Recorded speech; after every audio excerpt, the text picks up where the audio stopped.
ang purpose naman talaga kasi ng SOCMED, ng pagbablog is, hindi naman talaga, oo, andun yung entertainment, pero andyan din yung para maka-inspire. Parang chain reaction ba? Tulad mo, ginagawa mo rin yung ginagawa ng idol mo, ng yung inspiration, ganun din pag may nakakita sa'yo. So, matatransfer yan eh. Yun. Dadami. End of flashback.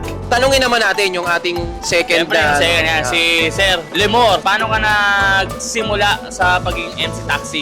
So, ano muna yung pinanggalingan mo before? Dati po akong factory worker, so mahilig talaga akong mag-ride. Tuwing race day, nagra-ride kami. Tapos hanggang sa pumatok na yung mga MC taxi, pumasok sa isip ko na bakit hindi na lang kaya akong mag-MC taxi rider. Ilang taong kang namasukan bilang empleyado? Matagal ako, umabot ako ng 8 years sa pabrika. Na-inspire din ako sa mga yung mga rider na kung saan-saan lang nakakapunta.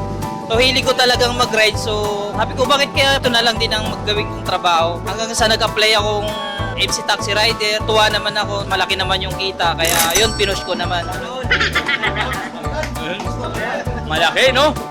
Sinabay ko na rin yung pagbablog katulad nung iba, hanggang sa yun, marating natin yung ganitong status. Hindi naman ako magaling mag-vlog, pero sinipagan ko lang. Sabi nga kasi nila, consistent is the key. Yan din yung gusto ko mangyari sa akin. Ako yung sinasabi ni Sir Lemor na hindi siya magaling, hindi mo kailangan maging magaling talaga. Yung dapat ka lang, totoo ka lang sa content mo. Basta may matuwa sa'yo, wala kang nilolokong tao, hindi mo kailangan maging magaling. Ayun, tama. Tuwan-tuwa ako sa mga content mo. Thank you. To be honest, si Sir Lemor, nasubaybayan ko yan from the start. Actually, ang ginagawa pa niyang vlog, nag-ano pa yan yung mga edit ng mga kung saan location, sama mo yung anak mo, di ba? So, doon nagsimula yung Yung dalawa yan actually, nakakasama ko yan sa isang event. Tawag doon ay Katropa. First group na mga vloggers na nagsusilbi sa PNP. And ang goal namin is to spread good information So, sa kasi may mga tao. may mga multipliers dati, di ba?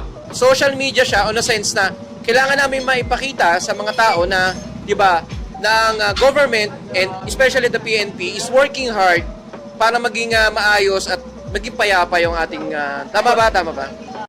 First AV pa natin is sa Camp Krami. Krami. Oo, nasa Camp Krami. First time Sobrang namin makapasok. bira yung mga nakakapasok doon. And isa sa mga opportunity. And hopefully sana kung maulit man, masama ko rin ng buong Team AZ. So, yung nung pinaka-best. nung time na yun, nagbablog ka na nun? Nagbablog Yes, na kayo? nagbablog na kami, okay. yes. And actually, kami yung nagsama-sama sa kanila. Kaya kami nagkakilala. Kaya kami magkakakilala. Yan. Pero yung nagkakilala tayo, alam niyo kung kailan? Ay, hindi ko alam. Basta ang mahalaga, Basta nagbablog na ako noon pa. Oh, and nagbablog na rin sila noon pa. magkakasama tayo. Yes, Na yes. Nagbablog tayo ngayon na. Yes. Kumaga yung vlog natin, hindi man tayo kagalingan. Yes. Pero kasaya-saya ba? Parang Yes. ganun, katuwa. Kaya naman wag na natin patagalin ito. Ipakilala ko na sa inyo ang aking bisita for tonight. Walang iba yan, Lemor Motovlog. Uy. Hello, magandang gabi po sa inyong lahat. Bakit naman bakit mo naman naisipang pasukin ang mundo ng content creator o ano ba nag-udyok sa'yo para mag-vlog ka sa pagmumotor mo?